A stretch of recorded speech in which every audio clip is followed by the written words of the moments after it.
You're listening to the Options Insider Radio Network, the home of the Options Podcast. For more quality options programs, visit theoptionsinsider.com or search for Options Insider Radio Network in your podcast provider of choice. Listeners can also access all of our programming through our mobile app available in the iTunes and Google Play stores. Select programs are also available via live stream at mixlr.com/options-insider. That's mixlr.com/options-insider. Don't forget to follow along with your favorite programs and submit your own questions for the hosts at twitter.com/options, stocktwits.com/options, facebook.com/theoptionsinsider, or via questions at theoptionsinsider.com.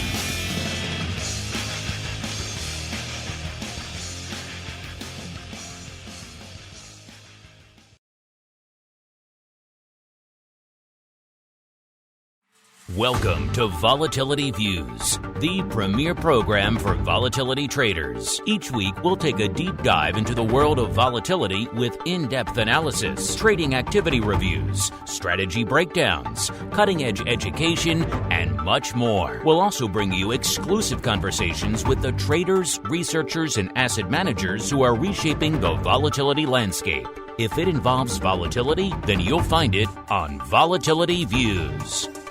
Volatility Views is brought to you by MIAX, one of the fastest, most efficient trading platforms in the world.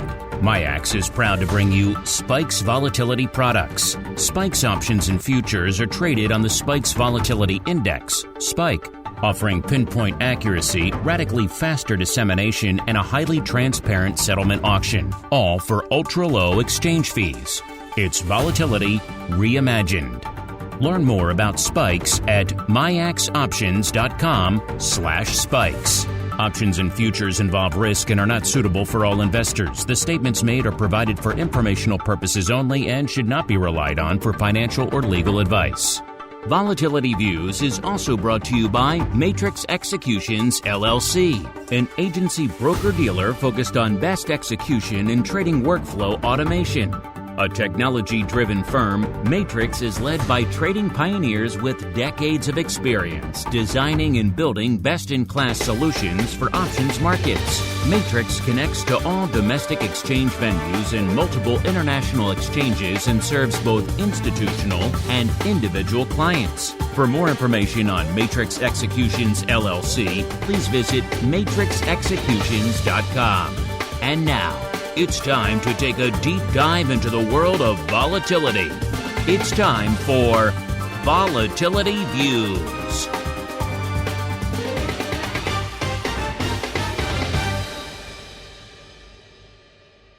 All right, everybody. That music means it is time once again for Volatility Views, the premier program for volatility traders. My name is Mark Longo from theoptionsinsider.com.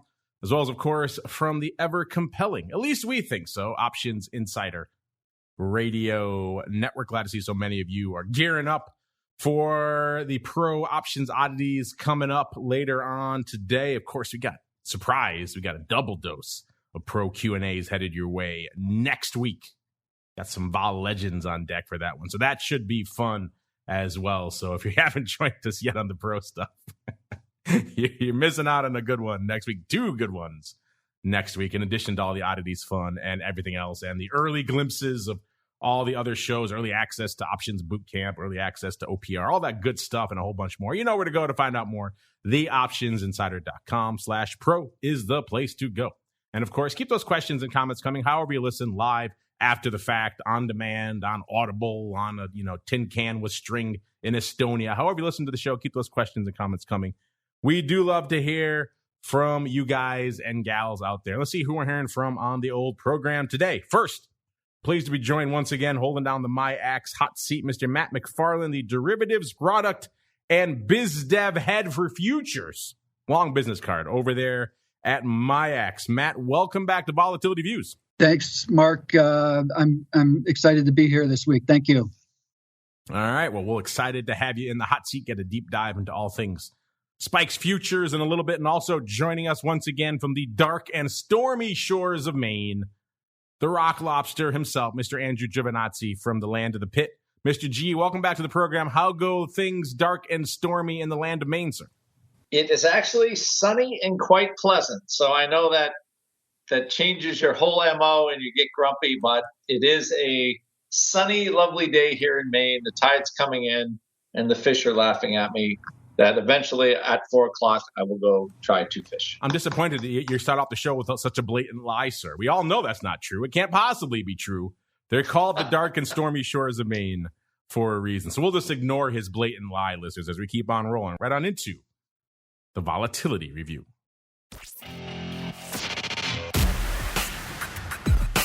It's time to break down the latest developments in the volatility trading world.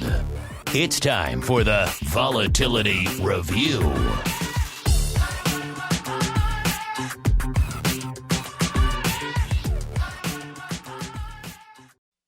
All right, everybody, welcome to the Vol Review, the portion of the show where we do just that. We review the week that was, and indeed still is, some of vol trading and trending and unusual activity and all sorts of fun perspectives. And coming into the end of the week, we're seeing the markets kind of replaying a similar tune that they've played out throughout most of this week, which has kind of been struggling to maintain their footing. It's not a bloodbath by any means. In fact, it seems like a lot of the sell-off is mitigating. Who knows? By the end of the show, we could flip green, perhaps even in the NASDAQ or other areas. But coming into showtime, we are seeing mostly red still on the screen. NASDAQ off about 0.5%, so not a big day there. S&P off about 0.15%. Dow off a little over 0.25%. We were seeing, as the sell-off was a little bit juicier, a little bit spicier earlier in the session, we were seeing vol starting to get a little bit frothy. But coming into showtime, it seems like that's trending down a little bit as well. Spikes come into showtime's at about 16.25, puts it down 0.5 point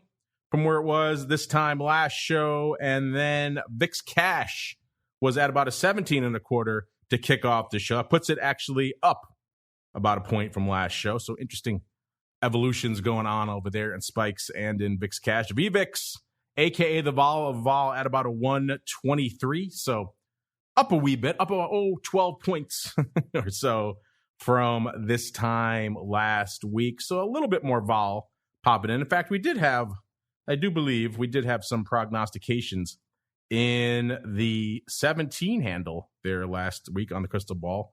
Matt shocked everybody, Matt Amberson, by coming out with the 17 handle. And he's looking all right now. We'll see, maybe looking a little better earlier this morning than he is right now. But we shall see. The show is young. And volatility is a fickle mistress. It can go anywhere over the course of this next hour. But Matt, let's start with you. We haven't had you on the show in a lit's while, so let's catch us up. What's been lighting up your tape? What's been catching your eye in the world of vol since we last chatted, sir, as you ease your way into the new role over there at MIAX? Yeah, thanks, Mark. It has been a while since I've been on your show. In fact, it was April 30th, and I checked my notes from last time and where Spikes was when I was on the show last time. It was kind of range bound in the 17-19 area. And, as I join you again, it appears a bit range bound as well. Now a slightly lower, about 16 to 18 seems to be the range now. So, when I'm looking at the Spikes index itself over the course of 2021, what kind of stands out to me is a series of lower highs and lower lows. So we've got, volatility trending lower, which quite frankly is not that uncommon of a phenomenon when you had the type of volatility that we experienced in 2020. What the big question is how long will that trend continue? When is the next vol event? I wish I had those answers. If I did have those answers, I'd be an incredibly valuable guest for you. But what we do have, and what we're fortunate in this profession to have, is products that allow us to manage those risks. And pleased to report that the MIAX Exchange Group's efforts to develop exchange-traded volatility products in the form of Spikes futures and options is coming along very, very nicely. And I've got some, important developments to share with you this afternoon in that regard. Looking forward to all that. You're right. You have some interesting numbers and some developments to share with us. Before we get there, let's go back out to the dark and stormy. I don't care what he says, listeners. The dark and stormy shores of Maine. Mr. Rock Lobster, sir, a little bit more vol on the screen this morning than there is right now, but still, compared to last week, we got a little bit more juice there on the screen. What's lighting up your tape in the land of volatility today, sir? Well. Annoyance, grumpiness, VIX not moving, spikes, nothing's moving. It's vol hell. It's actually what I call vol fatigue, where the liquidity, nobody's selling juice. So this a downside skew is ridiculously high. I'm looking at, top percentage of very top of the standard deviation range, like way, like 100, 200% of standard deviation for some skews and some terms. Like, it's just nuts, right? So there's no one selling puts anymore in the S&P 500. VIX ain't going to go down. 16 is the new 12. Whatever. It is just not going to happen. And I think it's this COVID-fed liquidity, blah, blah, blah, for whatever reason, that supply of call sellers too, I think. So if there was huge call sellers in SPX, the liquidity provider would be buying those things on the upside, back spreading and like crushing the curve, right? But there isn't though, right? Because you get the meme thing and like still there's upside skew in almost every individual equity contract you can see, which is, 2 years ago, Mark, if you saw that, you would be like, what? Like this dumb junk stock has upside call vol. So I think those two things are combining to, like we just heard, keeping kind of a new floor on VIX. And I don't think it's going away anytime soon. It could. I don't know what's going to take that, because the vaccines help, but it's certainly not a final solution. The Fed, I don't know how much liquid,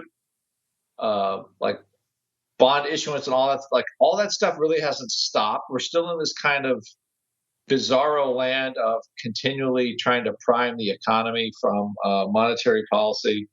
So all those things are just adding up to add people uncertainty. So, and then the funny thing is all the dollars that are coming in are going into the stock market. So we've got very high asset prices and a little bit of nerves, and there's just no willingness to sell the vol asset basically below a level. And that's where we find ourselves right now. So, this morning, I think VIX, again, tried to break through 16 for about 3 seconds, and then it all went away in the first 15 minutes of the day. And this is how we find ourselves now. And I think just vol, until something happens, it's a dead trade. I'm looking at more like just regular flies and stuff, but as far as vol products and stuff like short term, again, unless something miraculously changes or, we actually get a real shock to the system again, just short-term vol is a short-term vol product trade is tough right now. I'll just leave it right there. I think my response to what you mentioned earlier, if I had seen these dramatic bids and call wings a couple of years ago, I would have said, sold to you. And these days now, you can't really do that anymore unless you want to break the bank. So yes, things have evolved over not even the last couple of years. I say the last 6 months, Mr. Rock Lobster. 2021 brought some new gifts for all of us, sir. Yes, it brought the upside in. It totally did. It brought upside is back. People are arguing now that we need to structurally change the way we price upside calls. And who ever would have thought that? Even, let's say, the middle of last year. No way. It would have been madness. And yet that's where we find ourselves in the middle of 2021. We all thought this was going to be the quiet year. This one was going to sneak in after the whirlwind, the maelstrom, the madness that was 2020. 2021 couldn't possibly hold a candle to that. It was going to sneak in. Vol was going to drop off. Volume was going to drop off. And just all things are going to return to normalcy, and at least so far. The answer to that is a resounding nay.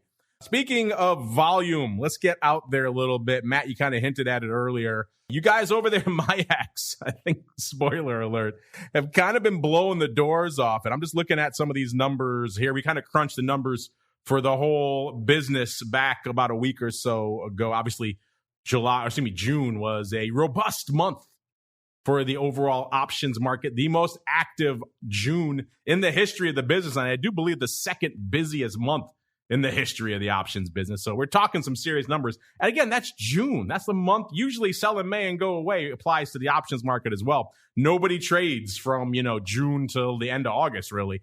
And yet June, blowing the doors off. So that's what we have here in 2021, listeners. But that's not the only thing blowing the doors off here, Matt. You folks over there at MIAX have been putting up some numbers. I'm looking at some of it right now. Monthly market share hit a new record, almost 15.5%, 15.45% in June 2021. Multi-list options, 16.65 market share. That was a record. That was one-day record on June 4th of last month. So you're talking big numbers here, Mr. Matt. If that's not enough, you guys obviously on your acquisition spree have now acquired MGEX. MGEX putting up some numbers there, 412,000 contracts, the second highest monthly volume in the history of the exchange, 45.5% increase from June of last year. So, Matt, sounds like some things are going right in your neck of the woods, sir.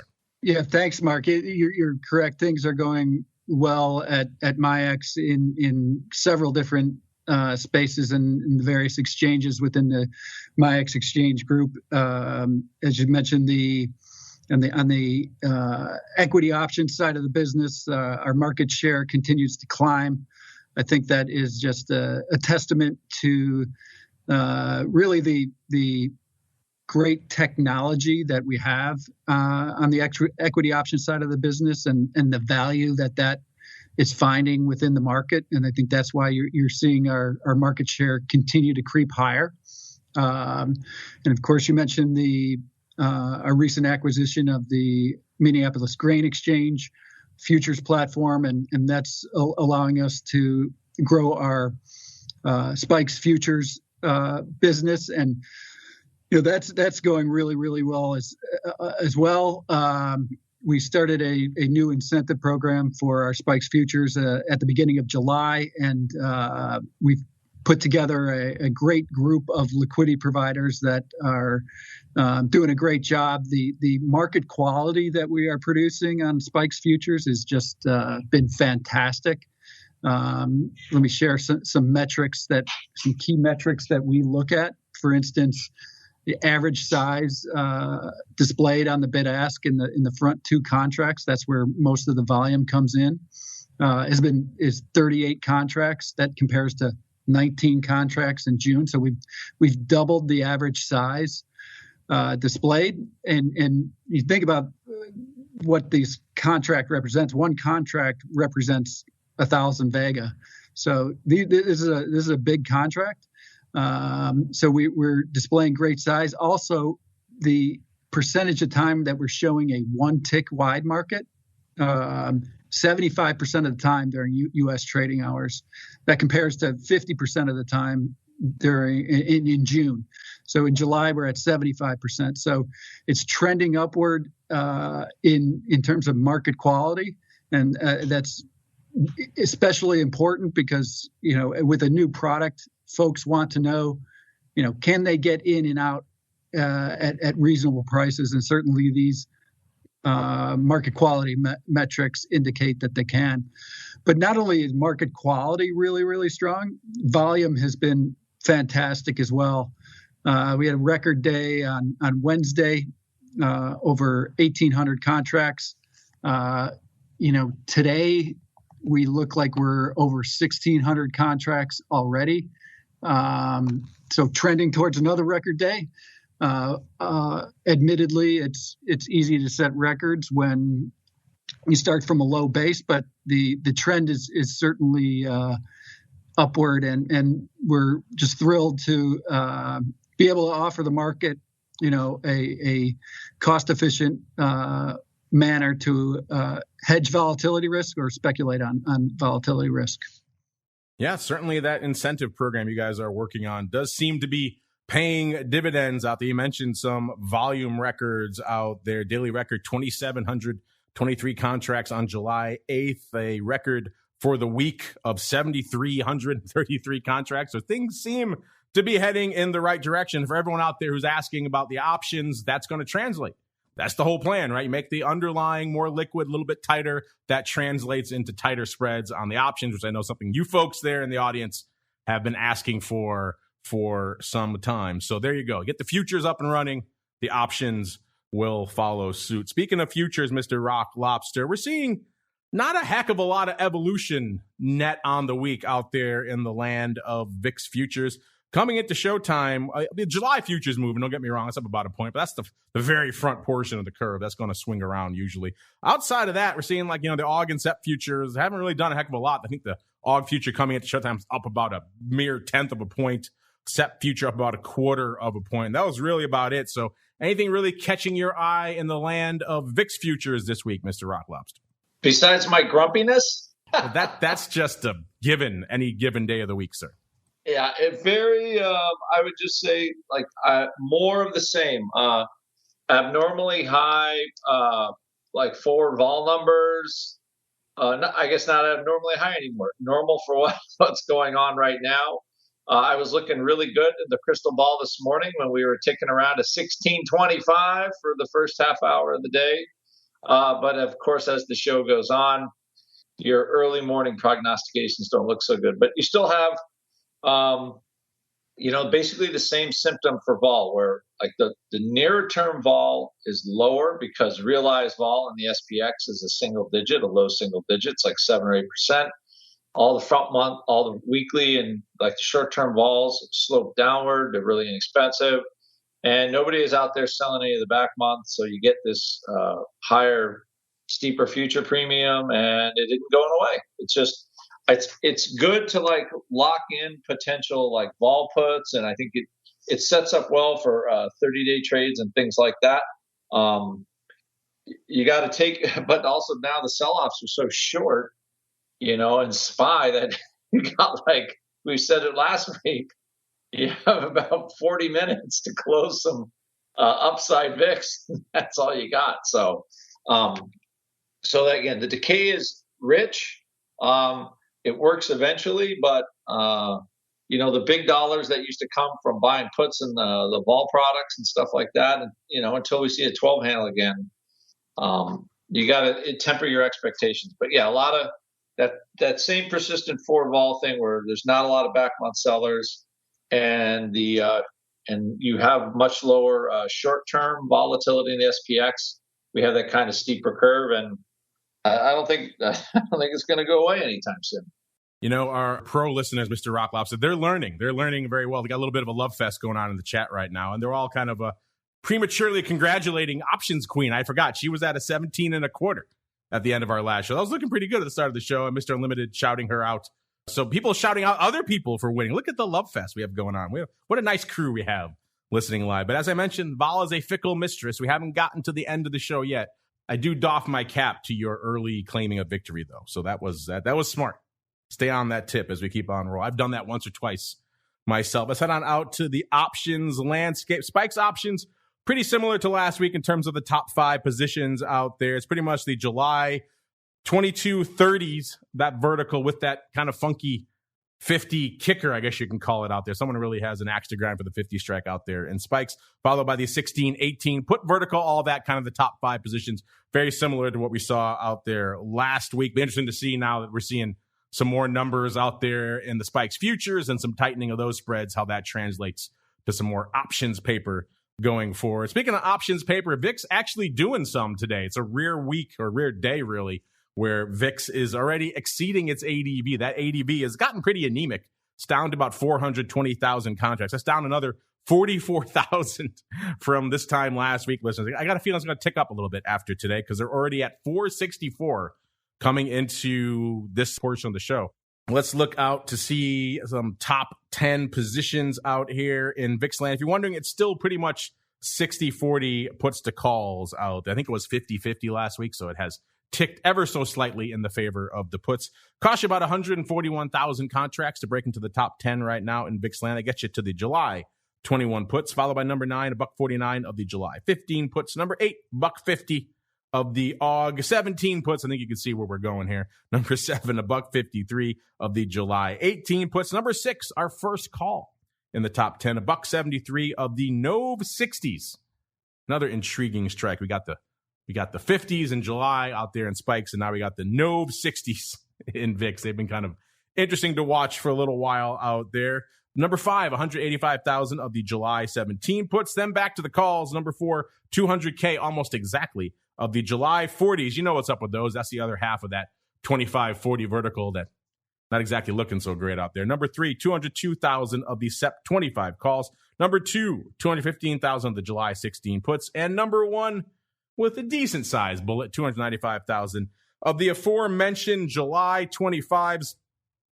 I don't have it in front of me right now, but last week that July 25-40 vertical was trading for around 35 cents. I got to imagine it's a wee bit less right now. It did look a lot better intra-week last week than when we had that little bit of a vol spike. Those 25 calls got up to about as high as around $1.25. So you probably could have got that spread off for maybe close to $1 if you were pretty diligent about it. So they paid, I believe, around $2 for it back in April 8th to be precise. So they could have gotten half of their money back if they were diligent about it. These days, not so much. That one looks like it's going to go the way of the dodo. Obviously, they have something else on against it. Hopefully, that is working in their favor because the options leg is not. Let's break down some of these options action in a little bit more detail. Start with today, obviously, because it's one of the more active days we've seen out there in some time in VIX land. About 459,000 contracts on the tape, like I mentioned earlier.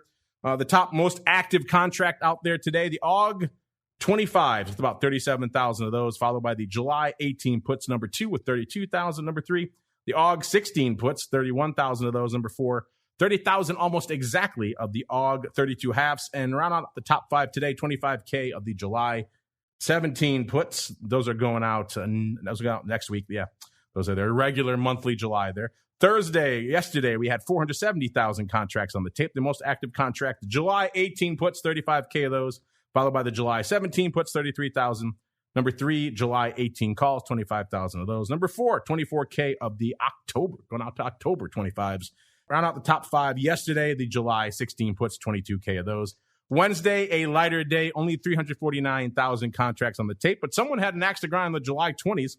55,000 of those traded that day, followed by number 2, 23,000 of the July 30s.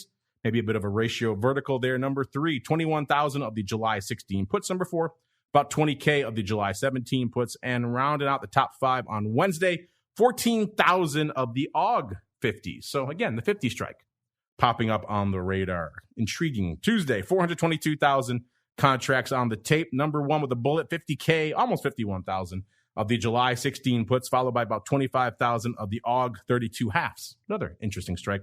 Number 3, about 18, almost 19,000 of the July 18 puts. Number 4, 16K of the AUG 16 puts. And rounding out the top 5 on Tuesday, 14,600 of the AUG 70s. So we had the 60s, or excuse me, the 50s the day after on Wednesday. The day before, we had the 70s going up. So someone's got a bit of an axe to grind for some upside in August. Intriguing out there. Monday, a pretty light day, only 338,000 contracts on the tape. The most active contract, 43, almost 44,000 of the July 16 puts, followed by 27,000 of the July 17 puts. Number 3, 20K, almost exactly of the July 21 puts. Number 4, the SEP 95s, 14,600 of that. It's always nice when you see these, shall we say, optimistic strikes popping into the top 5. And number 5, 13,600 of the July 18 puts. Mr. Rock Lobster, anything catch your eye this week in the world of VIX options? And what our audience really wants to know is how many of those SEP 95s did you buy on Monday, sir? I could tell you, that the also a reminder, there's still next week too. So even though you have July ordinary expiring today, the VIX ordinary contracts expires on Wednesday. So you got a few more days, and those few days could be pivotal. You never know. Maybe Mr. 2540 is looking for a home run. They got as high as 80 cents last week, those spreads, and that was your only chance to sell any vol. They traded high as 120, I think, for the cycle. I know. Are you speaking from experience? Did you have some of that spread on yourself? I did, and I had it as a hedge for puts. And as usual, I was greedy both times and kind of thought we'd get a little more out of each way, but we didn't. What's definitely is like the lack of interest in like 14 and 15, like all the junk puts you think would used to trade a little bit. Just what's funny is you don't see any. Like when you look at the active volume when we trade to a 16 handle, like you're seeing some 17 puts, right? You're seeing some 16 puts, but 15, 14, just not a whole lot of action. So it's actually, I think it's more like what is conspicuously absent from the list of activity when you've been down to the 16 handle for so long, for the cash VIX, but the future is just, 17, 18, whatever. And there's just no, it never really decays. So that is a symptom of, I think just people don't think there's a lot of movement in that downside. So listeners can take that for what it's worth, but that's what we got. That is what we got. And before we roll off of the vol options here, Matt, I know you've been watching some interesting downside going up in Spikes options. So what's been lighting up your tape in Spikes puts this week, sir? Yeah, so we had some trades in the Spikes, July Spikes puts last Friday. And as you mentioned earlier in the show, Mark, all these efforts that we're putting forth on the futures are, largely directed towards helping to support the Spikes options markets. And those are starting to trade a bit. The July 18 put traded last Friday. A customer was a buyer for 120. So, that's got a break even level of 1680. Index right now is, just above 16. So expiration Wednesday morning. When I think about expressing a short volatility position, this is a way to express a short volatility position that I kind of like. I'm kind of a conservative, take a conservative approach. And, by buying a put, you're just risking the premium that you're paying. So it's, as we all know, trading short vol can be risky, but this is perhaps a less risky way to express that view. But thought it was an interesting trade, not only the strike selection, but the timing of the trade, in the sense that with expiration on Friday, and you get that convergence of futures price to spot price. The timing of that convergence is quite timely, in the sense that tends to happen with a week and a half to go or so. Matt, you're not comfortable just blasting out in a ton of naked, let's say, Spikes 25s. Why would that make you uncomfortable? I don't understand, sir. Yeah, I tend to, in volatility land, I tend to be more comfortable buying puts than selling calls.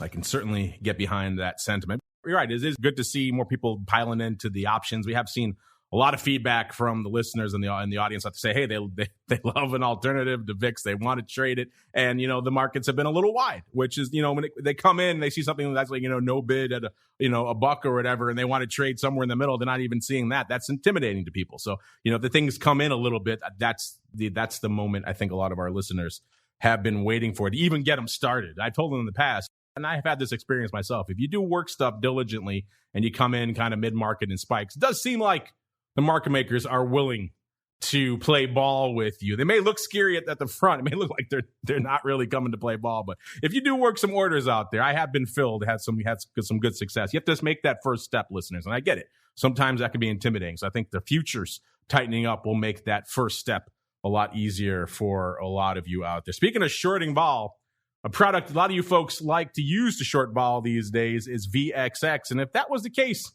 you didn't really get a lot of that squeeze this week. It was at about a 29.5 kicking off the show, which puts it pretty much exactly unched from where it was this time last week. That's a rare occurrence in VXX. I'm trying to remember the last time we saw VXX unched. Usually it's aggressively down. Sometimes it's aggressively up. This thing has been rocking and rolling ever since it reverse split back up to 40. So having it sit right around 29.5 again after a whole week, that's a very rare thing out there, listeners. Let's see. Volume-wise, it's about the same as it was last week as well, about 209,000 contracts. The ADV is down about 4,000, so not a huge swing out there. Seems like we are finally getting out from underneath the madness of the pre-split adjusted names out there. Let's just do a top 5 in VXX because it is still a lot of old legacy stuff lurking out there. By the way, if you're wondering, it is 80-20 puts to calls in the top 10 out there. So there are a couple of calls. They do both seem to be legacy pre-split adjusted VXX1 positions. So outside of that, not a lot of love for the upside out there in VXX. Top 5 here. Let's do number 5, 19,000 of the July 27 puts. Number 4, 21K of the pre-split adjusted SEP 14s, 21,400 of those. Number 3, 22, almost 23,000 of the AUG 25 puts. Number 2, 23,000 of the back to the VXX1 SEP 9 puts. And number 1 out there, 32,000. Still, these SEP positions still dominate in VXX here. SEP 10 calls, 32,000 of those. Decent paper on the tape today, 169,000 contracts. Let's see what's lighting it up out there today. Most active contract, not surprising, are the 29 puts going out today. About 13,000 of those have traded, followed by the 28 puts going out next week, almost 10,000 of those. The 28 half puts going out today, number 3, 8,000 of those. Number 4, 7,500 of the 30 calls going out today. Intriguing. And rounding out the top 5, actually, this is the surprise. The SEP 50s, 7,500 almost of those have traded today as well. So I was saying before, there is some strange manifestations of paper around the 50 strike in spikes.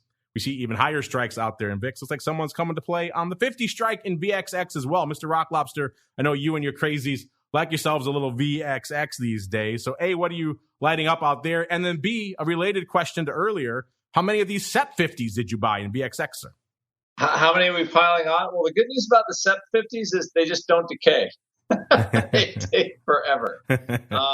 They are immune. That you found the option finally that is immune to decay, sir. Well done to you. Exactly. I actually I owned some VXX strangles on Monday, and I closed them all by Tuesday and thankfully I did for a small loss, about 18 cents a contract per strangle, because I thought we were going to get some action, right? And then no action. So I won't hold the 3-day strangle if I don't get any action day one. So anyway, I give it an overnight, but after that, I'll just kill it if the trade's not green. So but that's what I was surprised. Like the range for VXX this week, I think was maybe $1 total up and down all 5 days. So like 28.75 to what 29.75. That was about it. Just like we have like vol fatigue, the dog days of summer for vol. Usually you would have more fun because the VIX is 12 and the vol is a lot lower in the SPX. So I think it's like one of the rare times that they say iron condor, baby, iron condor in the SPX. It's probably the best trade you can make at this point because market just really doesn't go anywhere and there's actually decent premium to sell. So I think, you could do an easy like iron condor and then buy like one cheap VIX call, VXX call as a hedge. And you got your positive decay and then you got your icky downside if you need it. And you're probably out of the thing in a week just because nothing's moving. Uh-oh, Iron Condor. Don't let your buddy, Mr. Schlesinger, who was on the network on our pro Q&A a couple weeks ago, don't let him hear that. He calls the Iron Condor an iron butterfly for cowards, sir. He would mock you. Yeah, I know. Of course, Don mocking you. I have a lot of retail clients, so they have to be cowardly to stay around. Don mocking you is nothing new. We know that here. As we keep on rolling into the other product you love to fade so heavily out there these days, Mr. Rock Lobster, and it's usually delivering. It's UVXY, another one that's kind of stuck in a rut this week. This one might even be more impressive that it's pretty much almost unched from last week as well, because this one, as much downside as VXX has had, UVXY has been on its own very special journey since reverse splitting. 27 3/4 or so coming into the start of the show. That was down about 1/4 of a point from last show, which is nothing. That's a rounding error in UVXY these days. ADV starting to tick up a little bit again, 119,000. Obviously, it got annihilated because of all the symbology madness out there. Up about 6,000 from what it was this time last week. So slowly starting to rebuild. Probably hit it again today. So far, about 104,000 contracts on the tape out there. Let's look really quickly at what we got here in UVXY. Top 10, it's actually 50-50 puts to calls. So bit of a coin flip out there in UVXY, which is kind of interesting. But then again, a lot of that dominated by our pre-split adjusted contracts. Let's just do another top 5 out here really quickly. Number 5, 7,700 of the SEP 5s again, UVXY1. So take those with a bit of a grain of salt. Number 4, 8,500 of the July 20 puts. Number 3, 9,700 of the July 25 puts. This is my favorite. Number 2, 9,800. Oh, these are pre-split adjusted. That's why. The Jan 1 puts. I thought those were pretty pessimistic for a second. So I don't know if I can let it get to 1, but I get the UVXY 1, a little bit different story. Number 1 out there, 15,600 of the July 60 calls. Those bad boys going out next week. Those are just regular July too. I'll have to see when those went up, see what they put them up for. But I got a feeling we're probably not hitting the 60 handle between now and expiration. But then again, crazier things. That'd be pretty crazy. Don't get me wrong. That'd be up there. But that crazier things have happened out there. In terms of what's lighting it up today, today we got the July 27s going out today, 11,200, followed by the July 28 puts. Also 11,200 of those. And then we got pretty much all stuff today. July 27 puts, 9,000 of those. July 28 calls, about 8,700 of those. And then going out to next week on the 23rd, the 28 calls with about 3,200. Mr. Rock Lobster, you have repeatedly expressed your preference for UVXY these days over VXX. Let's light up your tape out there today, sir. How many of the 25 puts went out worthless when it looked like I had a model low of UVXY of, I think, 23 half if we had a 15 handle VIX close, 15 handle for VIX for this week, which was accurate, except for the 15 handle VIX part. So, again, I think UVXY, tougher trade, maybe kind of weird. I know Slush and Joe will be like, oh, well, you're all sissies, but like, the kind of funky iron butterfly trade or something in there, I think it's kind of dead until it takes off.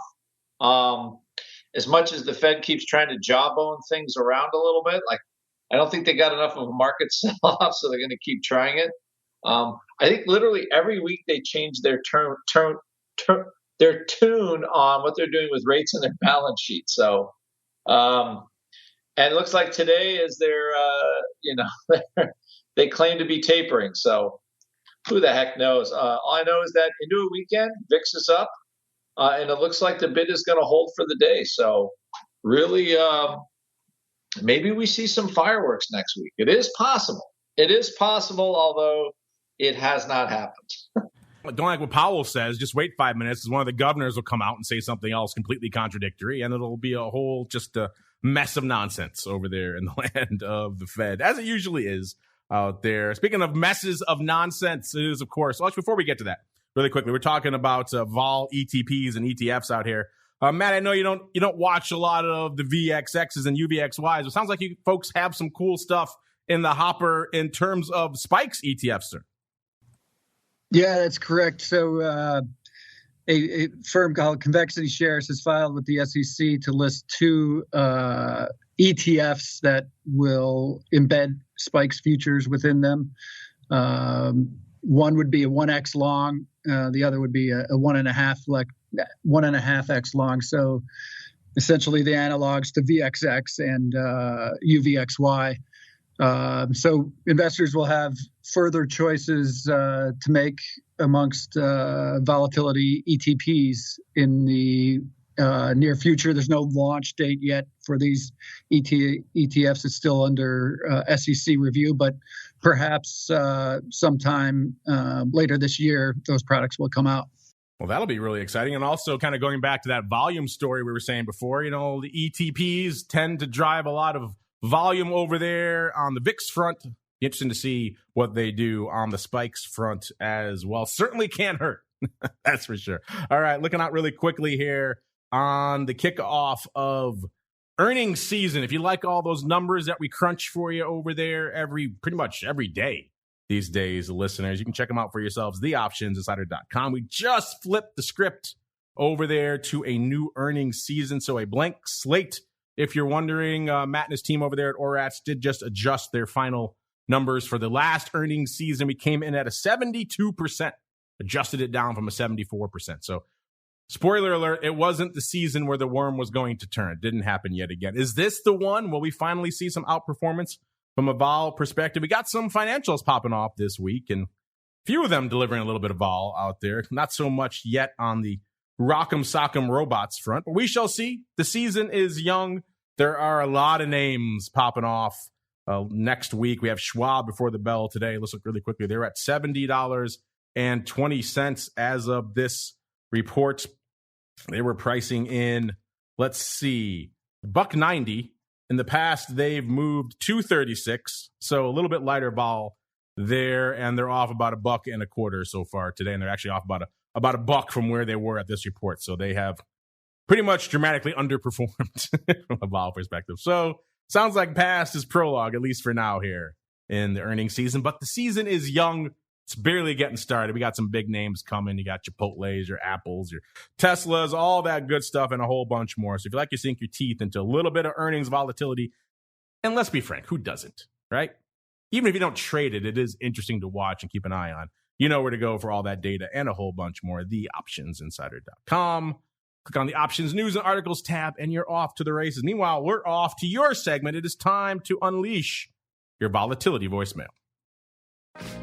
It's time to share your thoughts and opinions with your fellow volatility traders. It's time to check the volatility voicemail. Make your voice heard by dialing 779-669-4VOL. Posting a comment on the optionsinsider.com, sending an email to questions@theoptionsinsider.com, or posting your questions to twitter.com/options.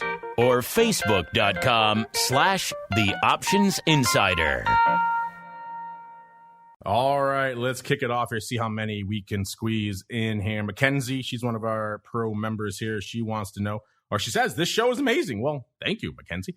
Says, thank you so much for educating all of us volatility neophytes. I love the vocabulary on our listeners. You're an impressive bunch. She says, have you ever thought about incorporating more SPX into volatility views? Well, couple of answers to that. First off, yes. Secondly, it does a lot of paper, so it's kind of hard to always get to the heart of what's going on there from a pure vol perspective. Third, this is only a 1 hour show, so we already have to squeeze in spikes, futures, and options, VIX futures and options, VXX, UVXY, some earnings vol. Usually by the time we get through with all that, we're already most of the way through the show. If we stopped to dally around on SPX and then maybe some SPY and everything else, it'd be a whole second show there, Mackenzie. So great question.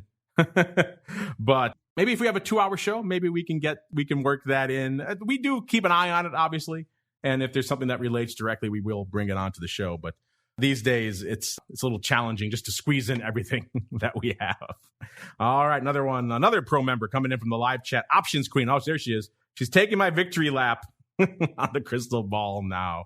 Well, there you go. I'll allow you to have it. You were pretty darn close there for a while. I have to see where we are right now. But you were looking pretty good. She also says, looking forward to Options Oddities later today. Love the pro content. Whoa. Glad to see you're liking it over there. Does seem like the folks are enjoying a bit of the old Options Oddities as well. That one coming up, remember, listeners, 1 hour after vol views, we have to readjust, reconfigure. Rocklops has to take a nap. All sorts of fun stuff has to happen between now and then. So 2 p.m. Central is when Options Oddities is coming up. By the way, Options Queen, if you're liking the pro content, you like vol views, and Mackenzie, you as well, you're going to have a double dose of great vol-oriented pro Q&As. You get 2 next week. Don't say I never gave you anything. So stay tuned for that. If you're liking the vol content and you like the pro content, it's a freaking bonanza next week, listeners. So stay tuned for that. Someone maybe a little bit related to spikes, and then someone who's maybe has written a few kind of very popular books about bombs. Just putting those out there. That's all I'm going to say. So we'll announce all that stuff later on, probably on the weekend, who we have coming up for next week. But should be a good one. Stay tuned for all that stuff. If you don't know what the heck we're talking about, you want to check out the archives, you want to just join us next week. It's going to be a good one next week. Good double, actually. Check out theoptionsinsider.com/pro. that is the place to go here. Here's Alan. I do believe he's another one of our pro members. You guys are tearing it up today. Alan wants to know, are you guys excited for this, or is it just another meaningless data point? And he puts a link to the CBOE announces the launch of the new CBOE 3-month implied correlation index. They're calling it a new vol-related benchmark index that provides 3-month constant maturity representation of implied correlation for the S&P, aims to help market participants better understand factors driving volatility, disseminated 4 times per minute during the trading day. So at least they got that under their belts and not doing it once a day at the end of the day. Matt, you spent some time over there in the CBOE. You have some familiarity with them kind of launching things that sometimes take off. Usually they kind of end up just kind of hanging out there. Are you excited at all about the notion of a correlation index? You think this is going to be another one of those things that kind of like the skew index is kind of out there but doesn't really resonate with people? Yeah, I don't think this is a meaningless data point at all. I think this is significant. It's part, I think implied correlation is probably, a bit esoteric for the everyday trader. There's probably some, volatility nerds, ultra nerds that are going to really like it. I think the challenge for CBOE is going to be to demonstrate why and educate why should they care about why should people care about implied correlation, and they did a great job at educating the broader investment community about why should they care about implied volatility. So I think it's an important development, and I think they'll do a great job at educating the community about why implied correlation is important. I root for all of these things to take off. I'm sometimes disappointed when they don't. I think skew is cool, but the way they kind of calculate it is a bit obtuse, and yeah, the kind of end of day only makes it a little bit less useful. This fact, this is 4 times a minute. That makes me a little bit more excited. Yeah, you're right. It is kind of an esoteric thing, and I have a feeling this is going to join the long litany of things that CBOE disseminates that are kind of just hanging out there on the website that maybe aren't really that utilized. I don't see this becoming a tradable product anytime soon, but then again, crazier things have happened out there. Speaking of crazy things, we got to get to the craziest part of the show. It is time for the crystal ball. It's time to peer into the future and reveal what the volatility gods hold in store. It's time to look into the crystal ball. All right. Wow. Maybe your celebration wasn't premature there, options queen. Because, we had almost a 1726 in the VIX cash coming into this latter portion of the show here. Spikes right now at 1639. So both of them having kind of stayed firm or firmed up a little bit since the end of the show. Getting back to what Rock Lobster was saying, it's kind of unusual seeing vol getting firmer going into a weekend. We all had a bunch of people playing last week. We had JJ, he was feeling a lot of vol, 22.25, not so much there. Tim, 18.05, a little better. Alan trying to scumbag me at 16 double. I was at 16.65, so I shake my fist at you, Alan. Luigi was at 18.35. We also on the show had Matt at about a 17.5. He was looking good till options queen scooped you there, Matt. So I guess the victory would have been yours. But man, you got a bullseye there, option. We have to come up with a prize for you on that one. That's pretty impressive. Andrew was feeling a lot less vol. He was at 16.25, and I was kind of splitting the uprights at 16.65. So yeah, the winner goes to our listeners. I love when the listeners come in there and scoop a victory. That is fantastic. That makes me very excited. So there are no winners this week on the show, at least. Options Queen, maybe we'll send you something cool, because that is pretty nice out there. So, Mr. Rock Lobster, I was actually closer than you. So I will choose, and I'll tell you what, I'll be nice. I'll let you choose. Do you want to go first? Do you want me to go first? I'll go first. I'm just going to say we probably spent most of the week around 1625, most of the dang week. But of course, we got, at least the option queen is aptly named, She is quite the queen. Yes, I doff my crown to you, madam. I mean, that's an excellent job right there. I have to say, I think this persistent bid is going to stay and it's not going to go away. And apparently, since the Fed can't make up their mind what they're going to do, so I'm actually, I think we're going to be a little higher next week. Some of this might come to fruition. So I'm going to go. I'm going to say 1795, and I bet you we trade the 20 handle next week. Dang! Wow, who swapped you for Russell Rhodes, the vol buyer? I know. It's just the way it is. There's too much. Is that just your frustration on that 25-40 vertical? Is that coming through? You want that bad boy to trade over $1, damn it, and you're gonna make it happen with your vol prognostication. It's gonna happen next week. Well, now that you're out of it, it's definitely gonna happen now. Interesting stuff. Matt, you weren't on the show last week, so you didn't have a chance to lose like the rest of us and get trumped by our extremely adept audience. You folks out there are impressive. So Matt, what are you feeling this time next week? We'll limit you to spikes because that's your domain of choice. That's your expertise, sir. Yeah, I'm actually going to take the opposite side of Andrea, but that's what makes a market and what makes the world go round. I actually think vol is going to continue to trend lower. The key drivers out there are the severity of the Delta variant and the Fed. I just think it's going to be pretty quiet on that front. So we're looking at 16.5 on spikes right now. I think it'll be lower in the 15.5 level next week. 15.5. Wow, aggressive. No wonder why you like those spike puts so much. Those will look pretty good if you hit that 15.5. Wow, so we have a pretty truck wide market here, listeners, already. 17.95 on the upside, 15. I'm not sure. I'm surprised. I'm not sure what to do with myself with so much room to play. Usually you guys are a lot closer than that. Nearly 2.5 points there. This is, again, one of those weird weeks out there. Vol staying firm into a weekend does give me a little bit of pause. We don't normally see that. We have also seen the market struggle to really catch a bid all week long, which is not something we've seen for a while either. Usually it's a day that ends in Y. We got green on the screen. So the fact that it's struggling, is it Delta? Is it the Fed nonsense? Is it all of it kind of meshed together here? Probably a little bit of column C there. But all of that could potentially be some room for a little bit more vol out there. So I was at a 16.65 this time last week. I don't usually like doing this, so I'm going to adjust it a little bit. But I'm going to say we're going to be at about a 16.75 this time next week. So a little bit lower than where we are right now from a VIX level, from a spikes level, obviously a little bit higher.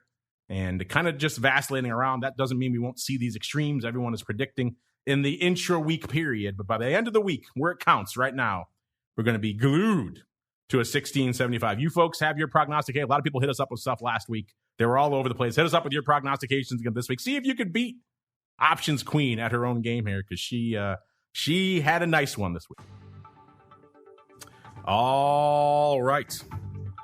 Unfortunately, that music means we've come to the end. See there, Mackenzie? We're already long on time. We didn't even get to SPX today, so be kind of hard to squeeze that one in. Well, we keep an eye on it for you out there. That music means we're done, listeners. But don't worry, you don't have to go home. We'll be back in exactly an hour to talk all the mad world of options activity in the world of options oddities. Some fun stuff to parse there, so stay tuned for that in about exactly an hour. Before we go, let's go back around the horn. Mr. Matt, we'll start with you. You teased a lot of cool stuff here today. Obviously, more futures volume coming up. Also, these upcoming ETFs that may be interesting. If folks want to check out all that and a lot more, maybe have some questions about spikes as well, where should they go? What should they do?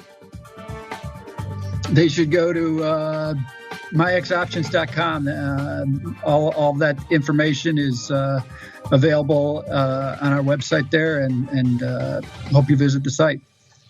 There you go. MIAXoptions.com, the place to go if you want spikes. MIAXoptions.com/spikes is the place to go for all this data I'm always talking about here on the show, the charts, the press releases, all that other cool stuff, and a whole bunch more. Even a link to a cool show called Volatility Views. What more could you ask for from a vol-oriented destination. And Mr. Rock Lobster, if folks are intrigued, they want to debate your vol prognostications or maybe check out your vol trading newsletter, where should they go? What should they do? Well, then come over to optionpit.com. Our trading legion, which is teaching people how to get the market to pay for your options. It's a pretty effective course. There's actually now we're going to have 4 live sessions per week on that. It's a great deal, and we're offering also a long term if you want to just kind of show up there forever and check it out. Great educational package, plus trade alerts and stuff. So to see how to kind of do all this stuff, so go to optionpit.com, go to the Trading Legion link and check it all out so you can learn how to do your options. But apparently, I don't think Option Queen needs it. I think she's rattling along with. She's going to teach your course. She is the new host of the Trading Legion, the new educator over there on the trade. Checking out for yourselves the land of the pit. You know how much I love that name, Trading Legion. You folks swiping it out from under my legs there. Check it out. Optionpit.com is the place to go on behalf of the Rock Lobster and Matt, everybody over there in MIAX land, and indeed myself. I thank all of you out there for downloading, streaming, subscribing. If you're not on the pro side, this does conclude our broadcast week for you. Thanks for tuning in and enjoying all of our content there. If you are on the pro side, stay tuned. We'll be back in exactly 55 minutes to break down the mad world of unusual options activity. And then, of course, we're back again on Monday to kick it all off with the option block all the way through to another Friday, another episode of Volatility Views. Volatility Views is brought to you by MIAX, one of the fastest, most efficient trading platforms in the world. MIAX is proud to bring you Spikes Volatility products. Spikes options and futures are traded on the Spikes Volatility Index, Spike, offering pinpoint accuracy, radically faster dissemination, and a highly transparent settlement auction, all for ultra-low exchange fees. It's volatility reimagined. Learn more about Spikes at miaxoptions.com/spikes. Options and futures involve risk and are not suitable for all investors. The statements made are provided for informational purposes only and should not be relied on for financial or legal advice. Volatility Views is also brought to you by Matrix Executions, LLC, an agency broker-dealer focused on best execution in trading workflow automation. A technology-driven firm, Matrix is led by trading pioneers with decades of experience designing and building best-in-class solutions for options markets. Matrix connects to all domestic exchange venues and multiple international exchanges and serves both institutional and individual clients. For more information on Matrix Executions, LLC, please visit matrixexecutions.com.